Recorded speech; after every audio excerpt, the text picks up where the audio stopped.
Radhe Radhe everyone. তো এখন বাজে সন্ধ্যা 7:30। তো এখন একটা মানে ব্রেকফাস্ট করছি আমরা, ছোটোখাটো পার্টি বললেও চলে, 3জন মিশে করছি।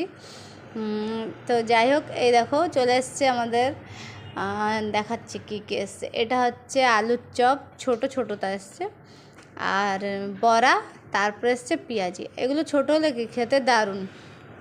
তো যাই হোক, খাওয়া দাওয়ার পরে এখন আমার অলরেডি টাইমও হয়ে গেছে, ডিউটি আওয়ার শেষ। তাও আজকে 8:30টার সময় বেরিয়েছি। এখন ডাইরেক্ট যাব ট্যাঙ্কিতে তেল ফেলবো। গাড়িতে তেল নেই, তো নেই মানে পুরা শেষ হয়ে যায়নি, অল্প ছিল। তো আমি ভাবলাম তেলটা ফেলে দিই, সকালে আমার টাইম হবে না।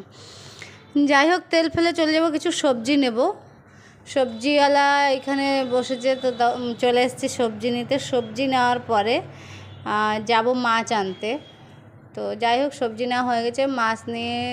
মাছ নিতে এসে দেখলাম চিংড়ি মাছটাই ভালো লাগছিলো দেখতে, তো চিংড়ি মাছ নিয়ে নিলাম। আঙ্কল পরিষ্কার করে দিচ্ছে। তো যাই হোক, মাছ নিয়ে চলে এসেছি। রাত অনেক হয়ে গেছে, খাওয়া দাওয়া শেষ, মাছ পরিষ্কার করে এখন ঘুমিয়ে পড়বো। টাটা। সকালে ঘুমের থেকে উঠে গেছি। সকালে ঘুমের থেকে উঠে রান্না বান্না করব। তো চলো আগে ঘর দোর ঝাড় দিয়ে নিই, তারপরে রান্নার কাজে হাত দেব। যাই হোক, ঘর দোর ঝাড় দিয়ে কালকে রাত্রে চিংড়ি মাছ নিয়ে এসেছিলাম। অঙ্কল মাথা লেজটা পরিষ্কার করে দিয়েছিলো। আমি রুমে এসে ওর পিঠে যে কালো সুতোর মতন থাকে সেইটা পরিষ্কার করে, বাকি খোসাগুলো পরিষ্কার করে লবণ হলুদ দিয়ে ভেজে নিয়ে রেখেছিলাম তেল দিয়ে। তো যাই হোক, এগুলো এখন কাটাকাটি করব। ঝিঙে, আলু আর চিংড়ি মাছ রান্না করব। তো ঝিঙেগুলো আমি কাটিনি, ধুয়ে নেব, তারপরে গিয়ে কাটবো। তো আর রান্না করব কচু, আলু, চিংড়ি মাছ। তো যাই হোক, এই দেখো এইখানে তিন সাইড করে রেখেছি। এই আলুটা কচু দিয়ে রান্না করব, আর এই লম্বা লম্বা করে যে আলুটা করেছি এটা ঝিঙে দিয়ে একসঙ্গে করব। কচু এখানে কেটে একটু লবণ দিয়ে মাখিয়ে রেখে দেবো কিছুক্ষণ পরে, তারপরে গিয়ে এটা ভালো করে ধোবো। এই পাশে আমি কড়াই বসিয়ে দিয়েছি। কড়াইতে তেল গরম হলে জিরে আর পেঁয়াজ আর রসুন দিয়ে দিয়েছি, দিয়ে আলুগুলো দিয়ে দেবো। আলু দিয়ে লবণ হলুদ দিয়ে কিছুক্ষণ ভাজবো। ভাজা অল্প অল্প হওয়ার পরে গিয়ে আমি ঝিঙেগুলো দিয়ে দেবো। তো যাই হোক, আলু অল্প অল্প ভাজা হয়ে গেছিলো, ঝিঙে দিয়ে দিয়েছি, ঝিঙের সাথে টমেটোরও দিয়ে দিয়েছি। দিয়ে মশলা ওই জিরের গুঁড়ি, ধনের গুঁড়ি আর শুকনো লঙ্কার গুঁড়ি দিয়ে কিছুক্ষণ, চিংড়ি মাছটাও দিয়ে দেবো এখন।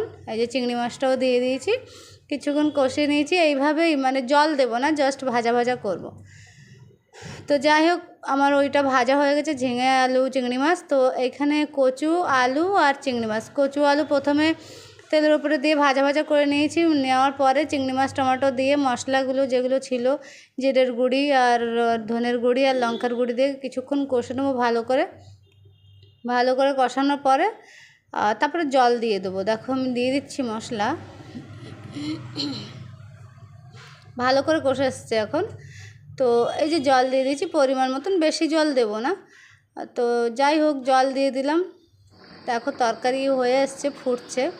এখন তরকারিটা নামিয়ে নেবো। নামানোর পরে জিরে ভাজা করে গুঁড়ি করে রেখেছিলাম, সেই জিরের ভাজার গুঁড়িটা দিয়ে দেবো। তো এবার আমি চান করে আসি। তো ফাইনাল দেখো, চান করে এসেছি। চান করে এসে আমি সয়া সিডের জলটা খেয়ে নেবো। এই যে জলটা খেয়ে নিই, তারপরে গিয়ে রেডি হব। রেডি তো মানে ভিডিও করার মানে করা যাবে না, আমার টাইম নেই আর। তো যাই হোক, জল টল খেয়ে রেডি হয়ে বাইরে চলে এসেছি, অফিসে যাব। তো অফিসে গিয়ে ভিডিও করতে পারবো কিনা জানি না। যাই হোক, আজকের ভিডিওটা এটুকু ছিল। ভালো লাগলে অবশ্যই লাইক, কমেন্ট অ্যান্ড সাবস্ক্রাইব আর শেয়ার করে ফলো করে পাশে থাকবে। দেখা হবে পরে আরেকটা নতুন ভিডিওতে। ততক্ষণের জন্য সবাই সুস্থ থাকবে, ভালো থাকবে। আর বাস, চলে এসেছি অফিসে। তো যদি টাইম পাই ভিডিও করব আর কি। তো যাই হোক, রাধে রাধে, সবাই সুস্থ থাকো।